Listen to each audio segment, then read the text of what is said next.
Halo teman-teman semuanya, selamat datang kembali di channel ini. Jumpa lagi dengan saya Vicky Himpong. Semoga kalian semuanya selalu dalam keadaan yang sehat. Kita akan membahas soal berita sepak bola kita hari ini. Apa saja yang update, apa saja yang terbaru. Semoga ini bisa memberikan tambahan informasi kepada kalian semua. Dan tanpa perlu banyak basa-basi, kita akan membahas videonya satu persatu. Let's do this guys, let's go.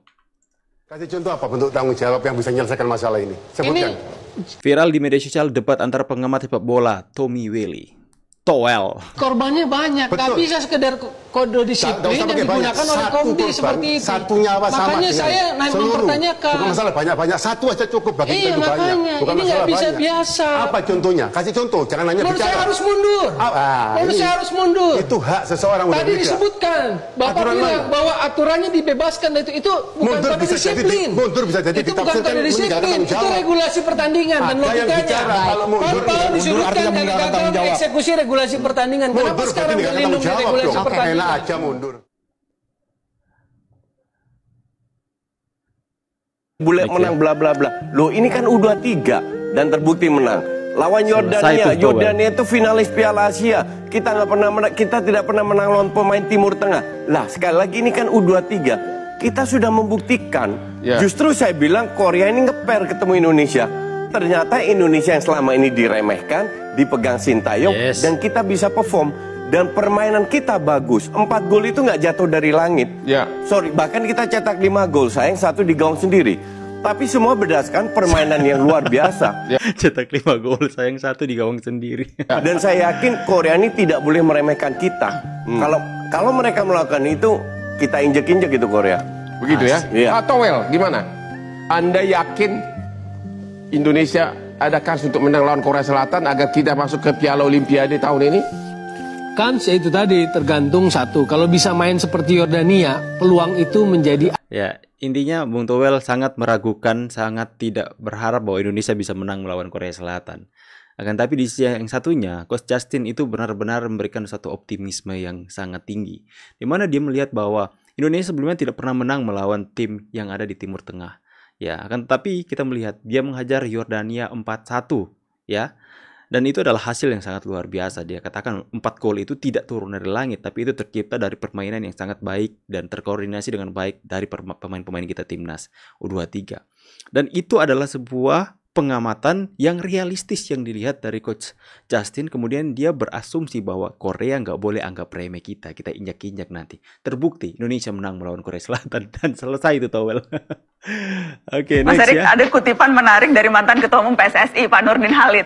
Aku mau Mas Erik kasih komentar ya. Saya beri ucapan selamat pada Pak Erik, dan selamat saya ada 2, selamat terpilih. Satu lagi selamat memasuki gua yang di dalamnya tidak jelas. Kata Pak Nurdin Halid, ada anjing gila, ada singa, ada macan. Ya, kalau saya begini loh. Kalau saya ngeliat gini. Kalau kita sudah komit menjadi ketua umum PSSI, jangan kita juga mengeluh dengan keadaannya. Karena ketika sudah menginjak ya, kalian harus jadi pemimpinnya.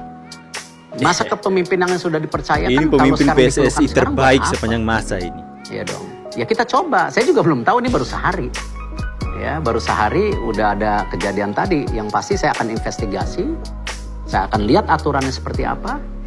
Ya, pihak kepolisian kalau saya lihat tadi kejadiannya di luar kan, yang gas air matanya, perjanjiannya kalau nggak salah seperti itu yang baru. Ya kita lihat semua. Kan ini kan semua rule of the games-nya gitu. Kalau Towel, apa yang disampaikan Erick Thohir? Ya, justru gue lihat Towel ini menyampaikan hal-hal yang bagus, yang positif. Lah, apa yang dia kritisi selama ini kan? Iya. Itu yang dia kritisi kan murni Sintayong. Itu nggak dibahas.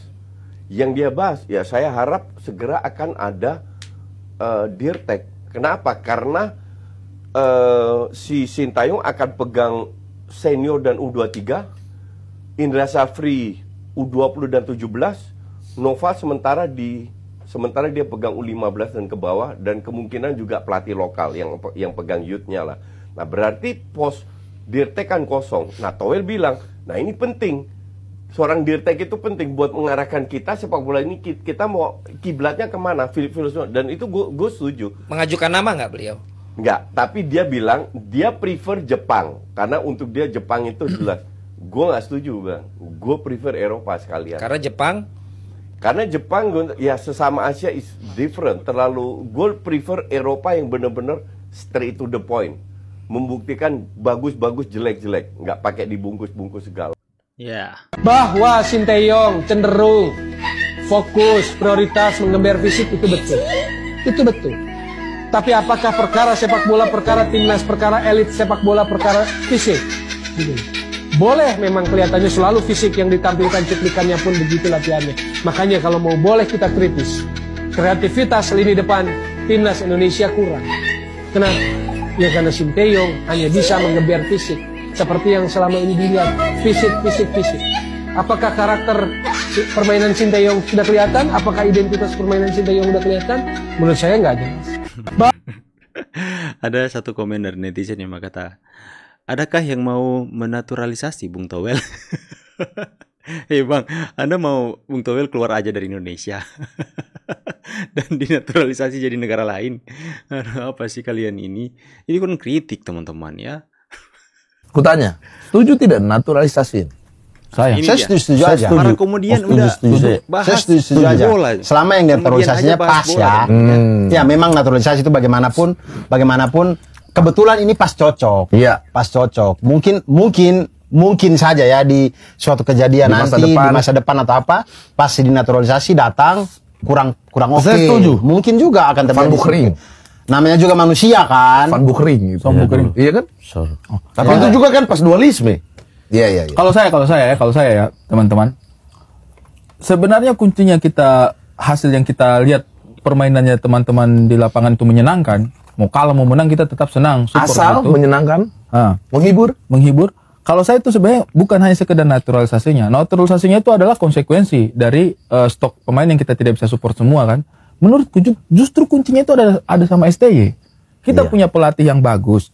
Tidak selesai punya pelatih bagus. Apa sudah selesai? Enggak. Dipertahankan, dikasih waktu untuk bekerja. Kalian ceklah dari 2010. Itu kita ganti pelatih itu. Jangankan 2010, Bambang Pamungkas 11 tahun dia di timnas, ada 13 pelatih pelatih dia. Artinya dari 2010 sampai 2024 itu pelatihnya itu ganti-ganti itu 1 tahun 6 bulan mau ngapain gitu. Nah, STY itu dipertahankan 5 tahun ya sekarang. Lama nih, 2016. 4 tahun ya? Sudah 4 tahun, ini diperpanjang sampai 2027 lagi. Nah, kalau dia 2 periode, STY jadi SBY itu. Tapi 2 periode 5 tahun ya. Iya, habis itu dapat rumah di Cikeas. Sama bikin album. Maksudku gini, yang akan menentukan kita masih butuh naturalisasi atau tidak kan insting seorang pelatih yang bagus kan. Ya. Nah makanya ini menurutku sih sudah paling benar sekarang itu STYJK ini dilanjutkan. Woi, STY saja. STYJK siapa? SBYJK. Aduh, tahun berapa? 2004 itu. Kan sudah Budiono, Mas. Ya. Betul sih. Maksudnya kalau saya itu setuju naturalisasi. Kalau naturalisasi itu tuh yang kayak sekarang, yang punya dari Indonesia. Ya dia punya pilihan dong untuk bela tanah nenek moyangnya ya. Terserah dia dong. Kalau dia memang mau, ya silakan saja dinaturalisasi gitu. Nah, bukan naturalisasi serampangan, maksudnya kayak dulu tuh kayak banyak sekali dinaturalisasi tapi tidak jelas kualitasnya juga tidak jelas. Betul. Karena dia orang luar negeri aja. Cuma bagus menurutku, tapi tidak, naturalisasinya itu tidak lahir dari proses insting seorang pelatih dalam jangka waktu yang cukup menurutku. STY ini kan sudah lama, akhirnya dia tahu kita punya pos di sini tidak ada, kebutuhan pemain, gelandang kita tidak punya. Kalau mau cari di dalam, kayaknya masih kualitasnya belum sesuai dengan ekspektasinya dia.